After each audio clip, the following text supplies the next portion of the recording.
For decades, I camped in many different styles of tents, and it wasn't until recent times that I stopped going with this method altogether.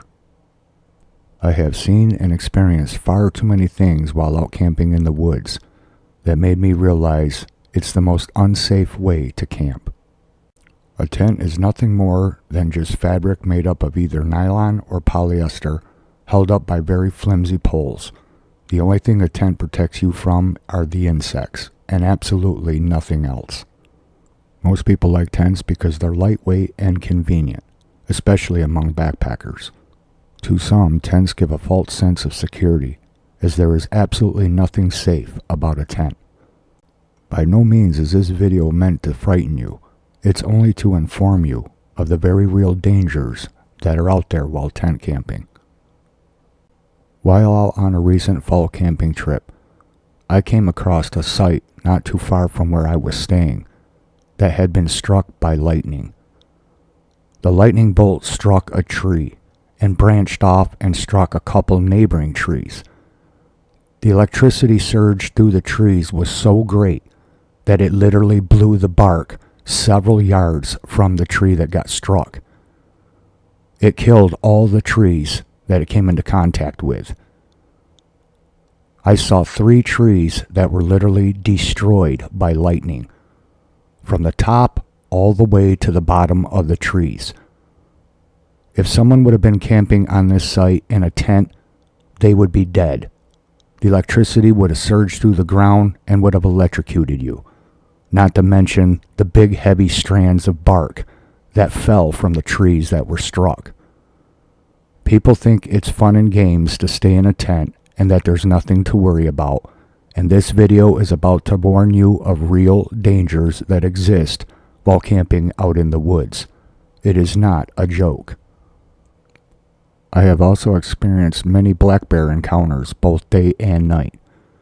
Staying in a tent with a large black bear coming around in the middle of the night in your campsite is very unsafe, not knowing when the last time that animal has eaten or if there's something wrong with it. Male black bears that are predatory are the most dangerous of them all.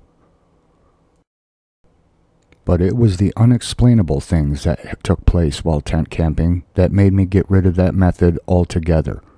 And that's when I eventually went to building my own campers so I could stay in something that was a hard wood shell and with windows and doors that I could lock at night.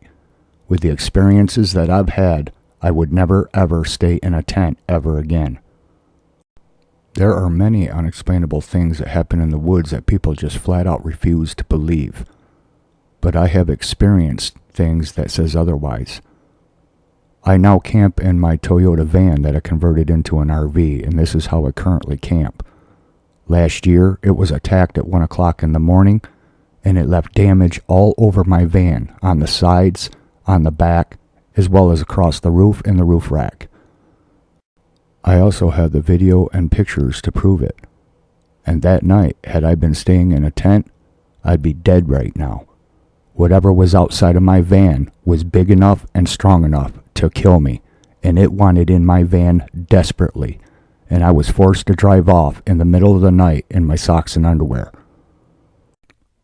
Last year, while staying at Pineapple Junction in a remote, heavily wooded forest in the middle of nowhere, there was a couple that quickly vacated their campsite in the middle of the night and left everything behind. This was the second time I witnessed this happen. Strange things go on up at Pineapple Junction in that forest. It's an old-growth forest. I've seen and heard very bizarre things that I could not explain in those woods, and whatever it is, scares people off in the middle of the night. I have actual footage on my channel where I left that campground at 5:30 in the morning when the first couple that split in the middle of the night left all their gear behind. They left their tent, their stove on the picnic table, their cooler, their folding chairs, their coffee maker. Everything was left behind. Whatever happened, they quickly got into their vehicle and took off, leaving all their supplies behind. I have personally experienced very strange things while staying up there in those woods on that mountain. I can understand why people that are tent camping abruptly leave in the middle of the night. There are a lot of unknowns in the woods after it gets dark. It's not just the wild animals you have to worry about.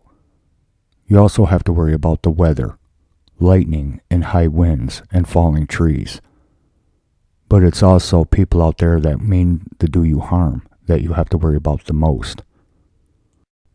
It's why I now van camp when I go to the woods. I'm inside something that is strongly built and I can lock the doors. The best part about it is I can quickly get from my bed to the driver's seat and take off in the night if I need to, which I did do when my van was attacked at 1 o'clock in the morning at South Valley State Forest. I still have no idea to this day what attacked my van, as I never saw what was doing it.